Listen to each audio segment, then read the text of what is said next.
Hey there. Subscribe to my channel. And also press this bell icon, so you never miss any new updates, cause whenever we upload new video you will get a notification on your phone.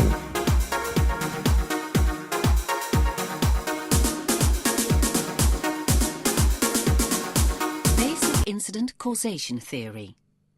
Incidents occur when barriers fail to prevent the things that can cause harm to escalate to undesirable consequences. The barriers can be of different types, for example, related to design, systems, procedures, equipment, etc. The barriers are put in place and kept in place by people with the competence to do so, in line with standards and specifications.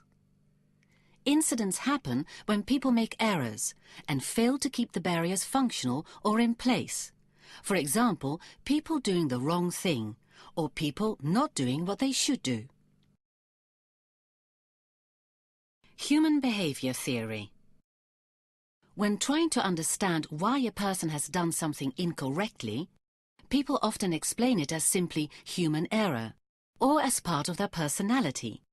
This is unhelpful and often wrong.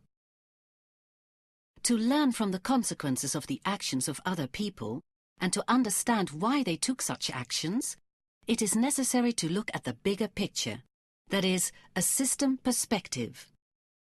There is a human behavior model which helps to explain why people act the way they do. In incidents, people have usually acted the way they intended. They just didn't get the consequences they expected.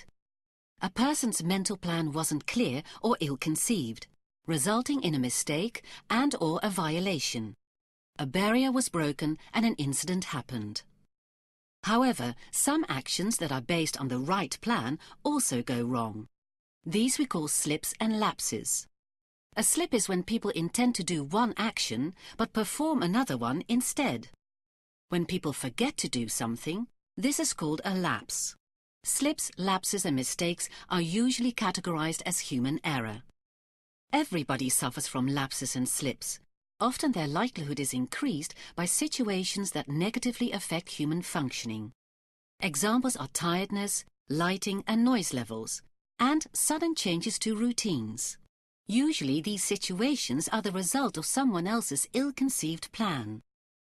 To reduce the likelihood of incidents, the focus should be on ill-conceived plans, because they cause barriers to fail directly through mistakes and violations.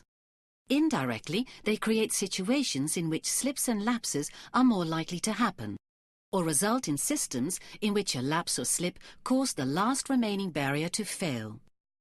So, intentions and plans form the basis for our acts and behavior, our human errors. Understanding how people develop the intention or plan is therefore essential to understand and combat incidents. Often it isn't realized that the creation of a mental plan is actually how the brain works. Before an intention to act can be formed, the brain needs to ask 3 simple questions about gap, outcome and power. The gap question. Is there a gap between the current situation and how the person wants it to be? The outcome question. What's in it for me? Will it be beneficial? Will I get a reward or recognition?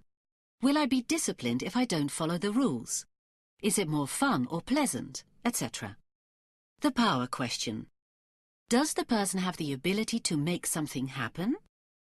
Is it within that person's power to start it and complete it? Answers to these simple questions are always based on people's perceptions of the world and their beliefs about how the world works, rather than facts.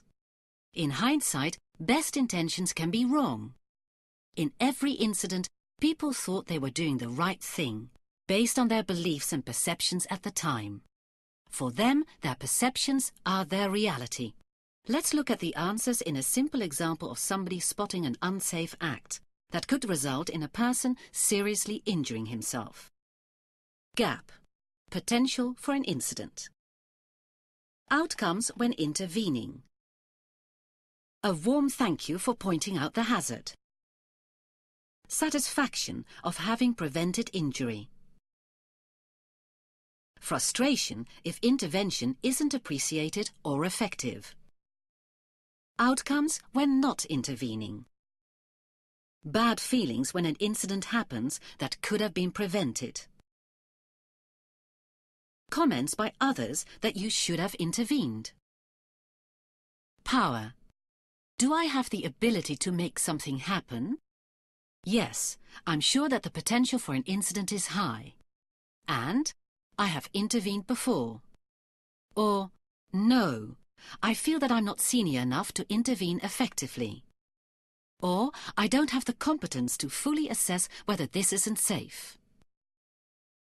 Because people are basically social animals, past experiences and contacts with other people have a major influence on the way they currently act.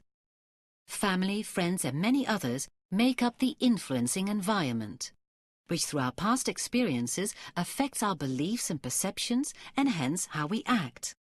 It leads people to act the way they do, believing they are doing something that is acceptable. Within a work environment, colleagues and supervisors have a strong influence. People's experiences with them and previous bosses, so what they say and do, affects perceptions, which indirectly but significantly influences the way people act at work.